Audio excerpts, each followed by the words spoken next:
Pastor Iga Augustine Owekawaala ye musajja ayogeza ensi obwama olw'ebyamagero by'akola. Bw'oba oyagala okumulaba ogenda mu tawuni n'obuuza emmotoka ezigenda e Kawaala ewa Pastor Iga.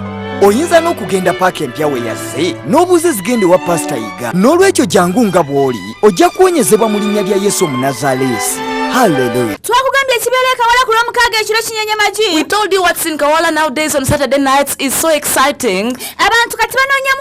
People are looking for God and they no longer stay in the houses on Saturday nights because even the Bible says look for God while he's still visible. We are grateful to God because of his grace, because it is here at Pastor Iga's church, Kawala. Because if it wasn't for his grace, diseases like this that medical doctors fail to treat, even native doctors fail to treat, they wouldn't have gotten healed. Because even this lady also had a disease while she was being disturbed by liver failure. It caused her whole stomach to swell. Even her neck reached an extent of tilting. Let's see what the man of God did to this lady.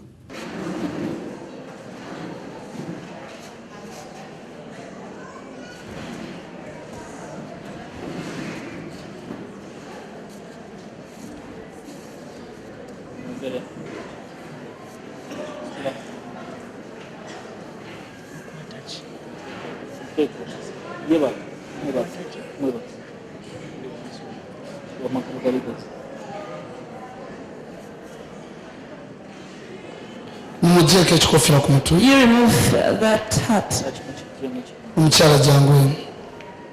Come this side. Itawali.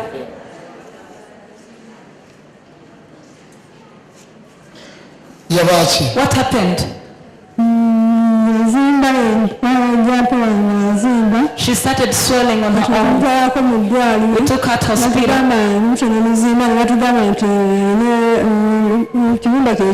They told her that the liver is sick. Her neck is tilted. It cannot change. It cannot. For a whole month, she's been like that. The stomach is swollen.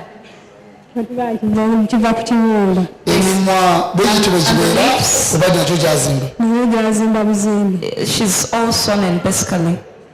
The pain is extreme in this lady's life.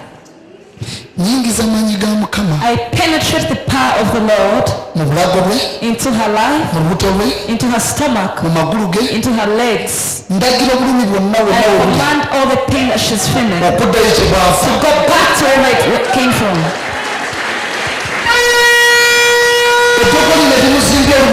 This witchcraft is making her stomach that causes her to have the anxiety, cancer, sorrow. I command her neck not to be stiff but to normalize.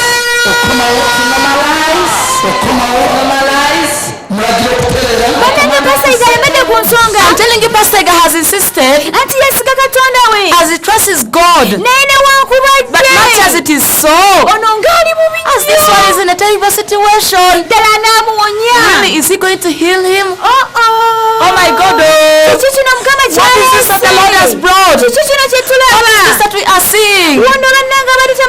Someone who didn't know what's going on earth anymore. Now she has started raising up. God, as you're so powerful, as you are so authoritative, God, as you are so graceful, as you're so grateful, you does things that had failed. You make the lame walk. You bring back all hope that had been lost. And to those who look for you, Lord, brethren, you that's there, bring a shout of joy for Jesus, plus a very big round of applause for the Lord, because I'm telling you, this is a miracle. Because even her own people, they had started to lose hope.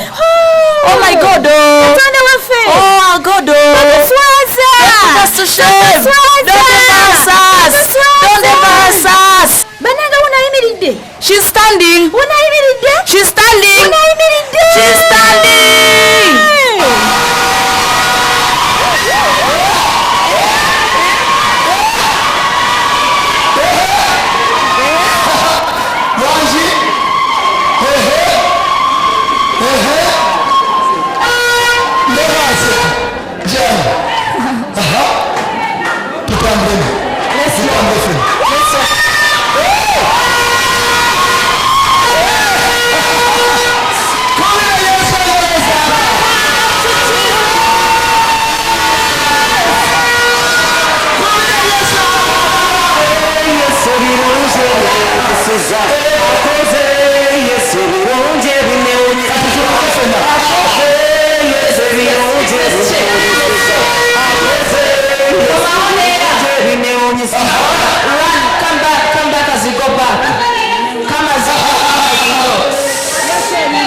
baptism.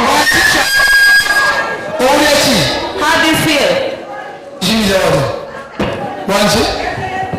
Pastor, sing. The name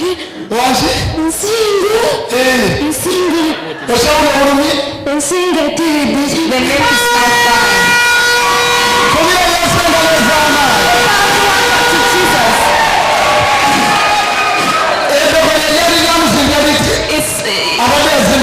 She was also yes.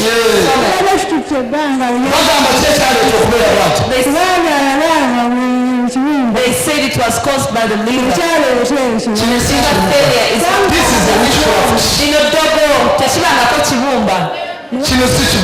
This is witchcraft.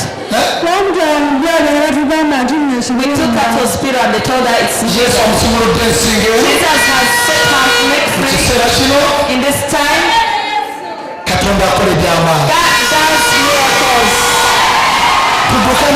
Should we run? Can you run? Okay, let's run.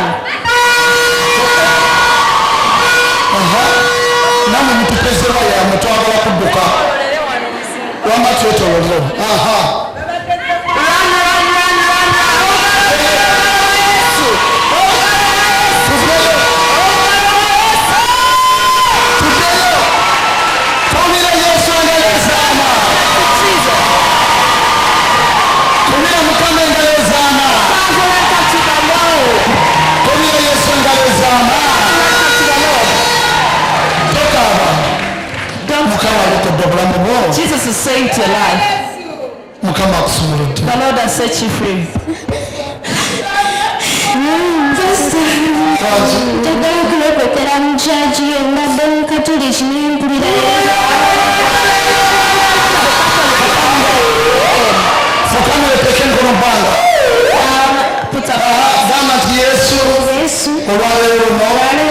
Put up nkakasiza mukama olina amaanyi era nsazeewo olwaleero luno okulokoka nga sikakiddwa ndokokedde ddala sangula amannya gange mu kitabo ky'okufa ogawandiike mu kitabo ky'obulamu. Webale taata, webale Yesu, webale Mukama, webale kuba mulokole wa Yesu.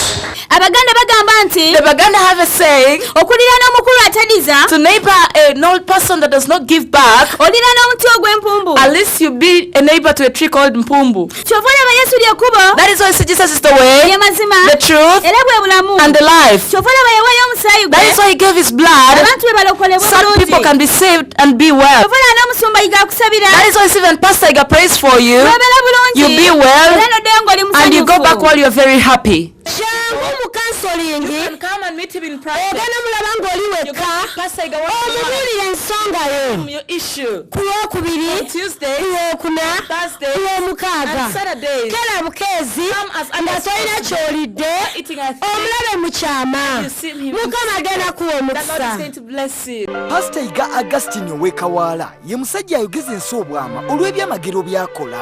bw'oba oyagala okumulaba ogenda mu tawuni n'obuuza emmotoka ezigenda ekawaala ewa pasita Iga.